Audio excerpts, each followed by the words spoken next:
دویمه فائده د الله د ذکر هغه دا ده چې د الله دا ذکر د هر یو سیز نه افضل دی او محبوب دی الله رب العالمین. یو حدیث کې راځي صحیح مسلم کې سمورا بن جندب رضی الله تعالی عنہ فرمایي د الله رسول علیه الصلاۃ والسلام فرمان دی افضل الكلام اربع. افضل کلام دا سلور دی، یعنی افضل جملې افضل خبرې دا سلور دی. سبحان الله والحمد لله ولا اله الا الله والله اکبر.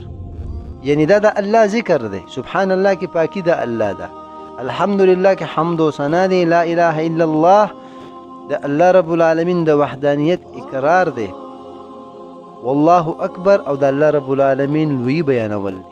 دا ټول د الله رب العالمین ذکر دی. نبی علیہ السلام وی دا افضل کلامونه دي د الله رب العالمین ذکر کول.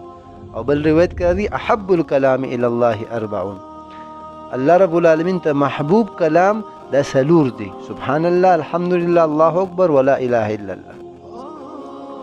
نو په دنیا د ځمکې په سر باندې محبوب کلام، خسته جملې، خسته خبرې، غوره کلام دا د الله ذکر دی او الله رب العالمین ته محبوب دی. په دې دنیا کې هر یو انسان کوشش کوي چې یو غوره سیز ځان دپاره خوښ کړي، افضل سیز خوښ کړي. د الله سیز د الله ذکر د افضل دی.